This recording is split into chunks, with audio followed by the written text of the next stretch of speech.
Hey, welcome back. I know I said last weekend this was supposed to be a camping trip, but um, last Saturday my father-in-law passed away, so it's been kind of a messed up week, and not going to camp. I don't want to leave my wife alone overnight right now. She's doing all right, but she's she's doing all right, but she's not. So I'm just out here.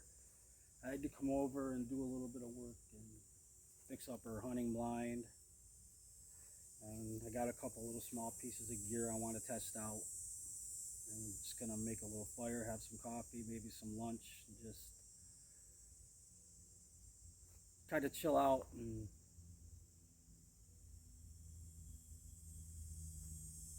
relax for a little bit. And that's really about it. Maybe some shooting, I don't know yet. See. All right, I'm gonna get a little fire going. Nothing spectacular. I brought a fire starter this time. And then I'm gonna check out this Stanley all-in-one boil and French press type thing that I picked up for her. So to take camping, I want to check it out and see how it works. So, all right, stick around if you want.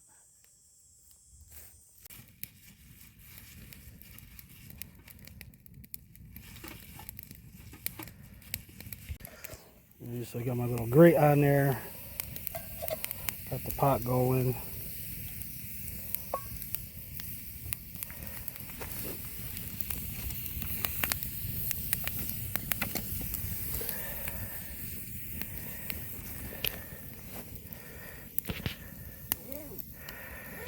Alright, so it's said to not bring the water to a boil, just to a simmer. Then add your coffee.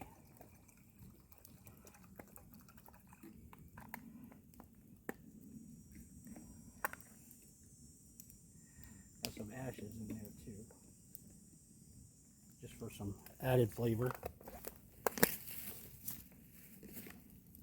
And I don't know if I mentioned it.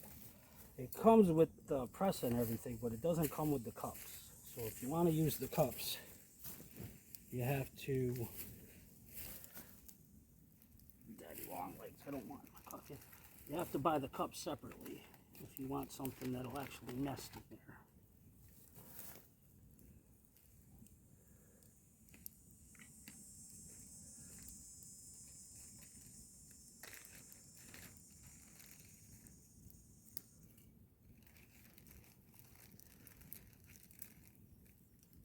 And I also read a couple things where it's got a fill line. Don't put it up to the fill line, because then when you go it in, stuff gushes all out the sides. My buddy's over here with me. He's got his cup going now.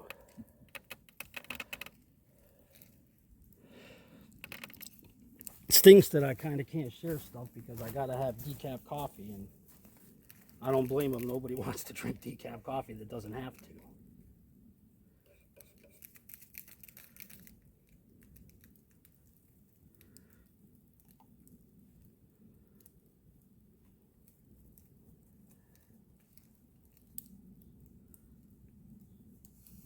Just to let it sit for a couple minutes and then put the thing in and press it down.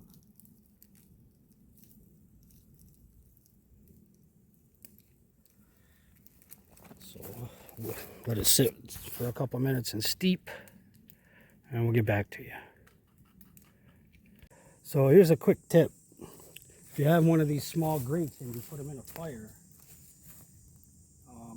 sometimes using a big stick to try to get them out of there can be a pain. If you get a little stick that's got a hook on it like that, you can kind of reach down in there, just pull it right out, and set it down to let it cool, instead of trying to get a big stick and having it flop around and flip all over into the fire.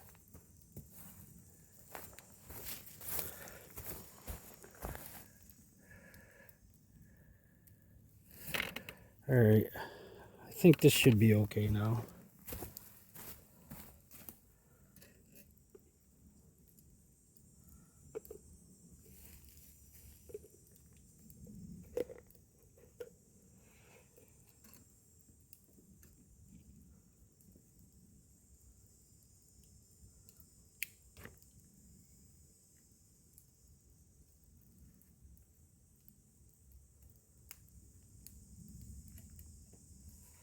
They also said the handles don't get very hot. Maybe not if you're using it on a gas stove, but got a little warm using it over a fire.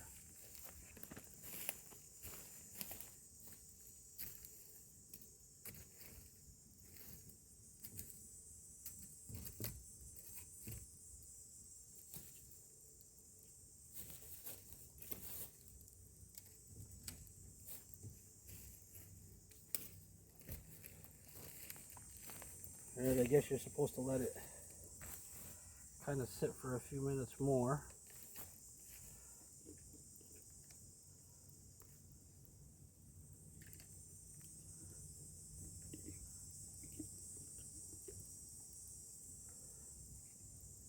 I don't know, it looks pretty good.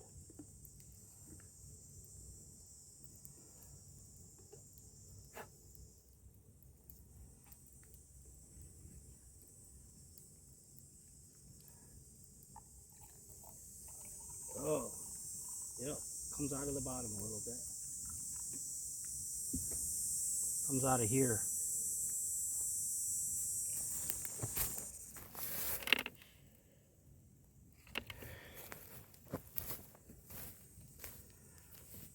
Hey, hopefully I'm not cut off. Let's try it. Cheers.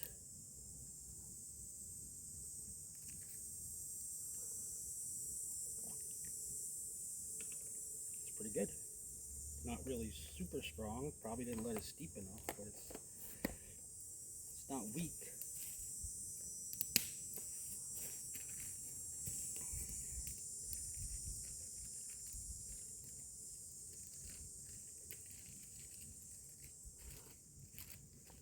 All right.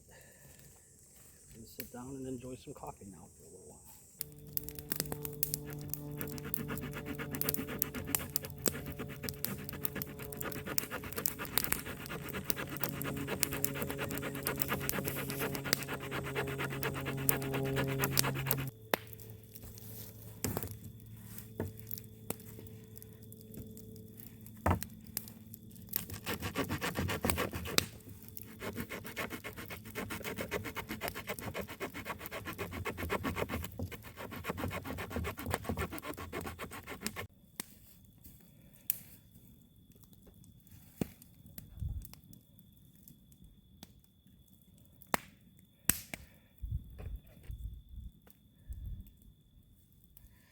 Sawing wood with that little saw is a little harder than it looks.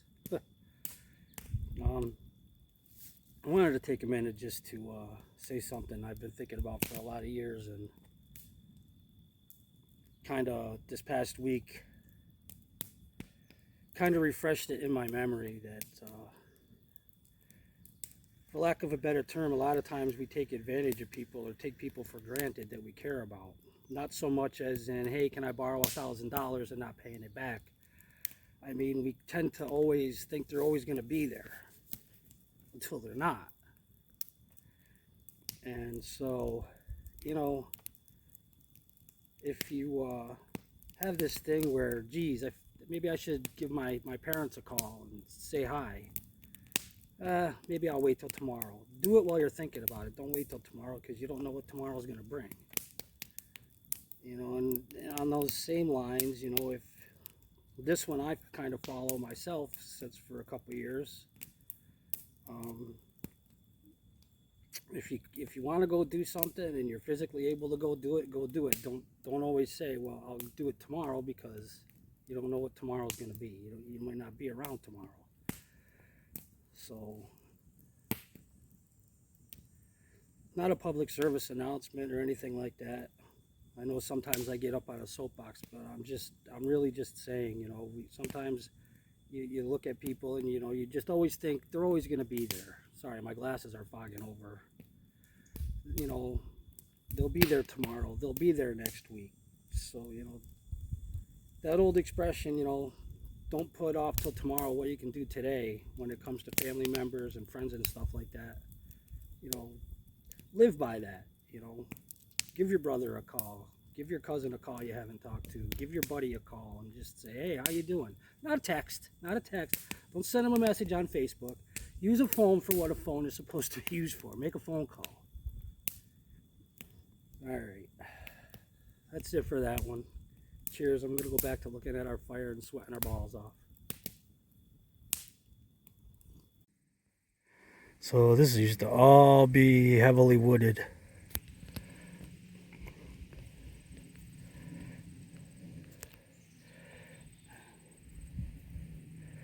The loggers just took a lot, everything that could be sold to make money off, they wiped it out. Our camp is about 300 or 400 yards behind me, and that's also the area that my wife and I hunt quite often.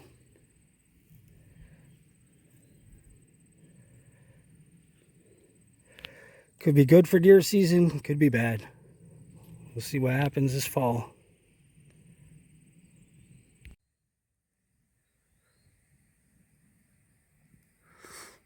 That inchworm is just dancing around.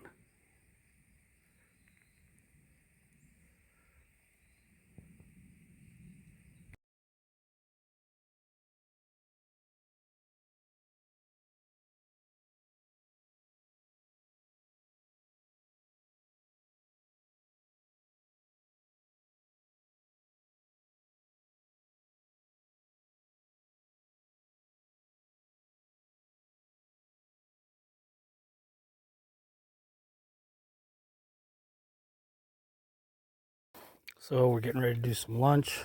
Buddy's heating up a Mountain House meal. We're kind of letting the fire burn down a little bit here. So, but all I got is, it's easy to heat up. This 90-minute rice, little pulled pork to put in there, canteen cup, and some hot sauce and some water. So that's lunch.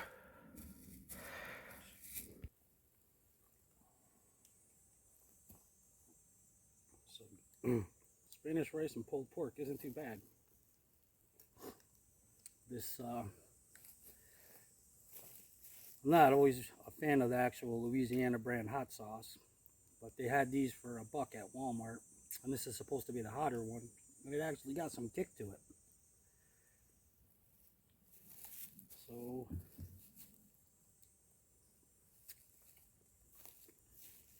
took a walk over, check out the logging across the way over there. Had some coffee, talked about some stuff. Now we're eating some lunch.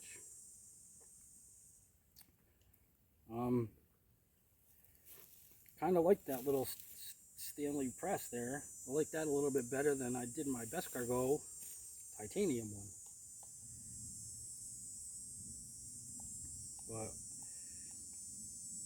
I guess they both have a purpose, because my titanium one has no plastic parts or anything I have to worry about melting. So.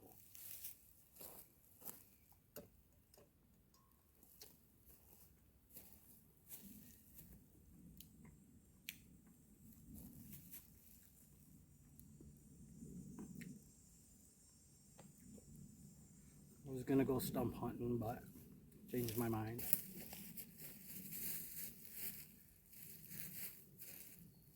Just gonna finish lunch.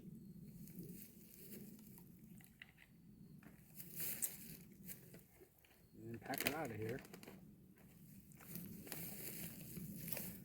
Like I said last week, the plan was to camp and to do some other stuff to get ready for the deer season, but it's a lot going on this week. Like I said, I'm not comfortable right now leaving my wife by herself overnight. So we just came out and we hung out. You know, we haven't really hung out like this and really since last winter. So it was nice to hang out with my buddy, shoot the shit about some stuff, and just enjoy being back here at the camp. I did get my wife's blind taken care of for her. Because when we hunt together, I don't really even care if I see something, if I get something or not. I I like when she's able to see game, and hope she gets a shot over myself. It's just how I am. I've always been that way, even with friends when I used to take them hunting. It was more about hoping they would get it done versus myself. I know, contrary to popular belief, I am actually a pretty nice guy. But that's about it. They really log over there bad. Well, I said bad as in just that expression.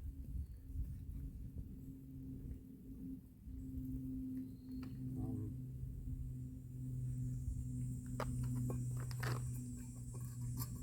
Last year, with them actually working over there, my wife didn't see as many deer as she normally would sitting here. I mean, like I said, it's only like 400 or 500 yards over that way.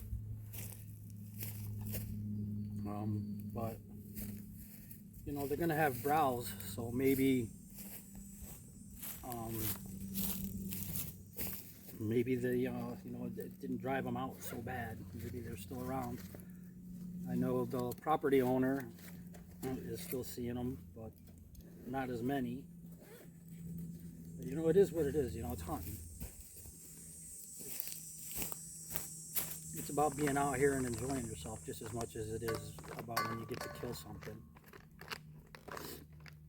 I mean, venison is yummy, but the memories you build being out here are worth as much as filling a tag. Actually, more in my book.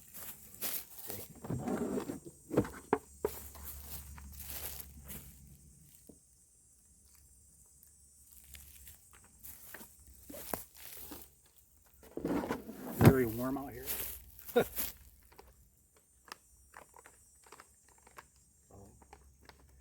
So I guess that's it, really.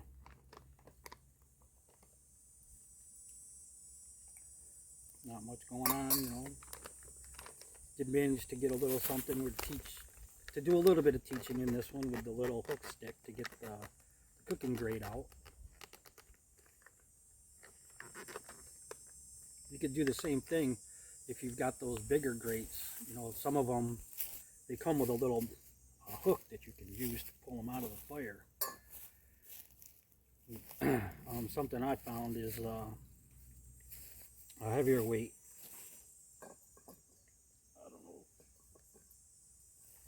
I don't know if you can see this over here, but it's about this big around. It's got a good sized branch, broken branch that's sitting off of it. Something like that you could use to take a bigger grate off. Keeps you from having to worry if you forgot gloves, or you don't have gloves that are really heat proof or something. It's a good trick to know. All right, I'm gonna finish eating my rice and talk to my buddy some more. The only other member of the Adirondack Bushcraft Brothers, because the other guys couldn't be bothered to take a few minutes to go vote. So him and I decided on the logo.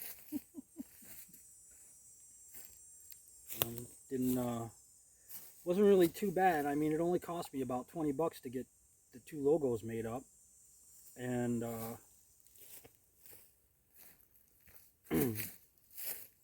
I got them in a bunch of different sizes and stuff like that. So maybe we'll get some stickers and stuff done for members of the forum and the group.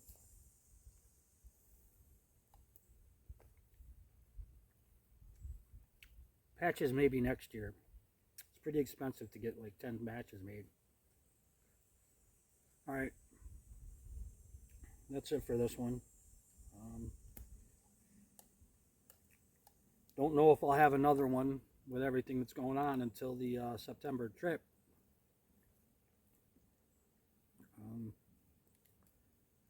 Just a lot of loose ends and stuff to tie up. So we'll see how things go. Alright, thanks for watching. We'll see you in the next one.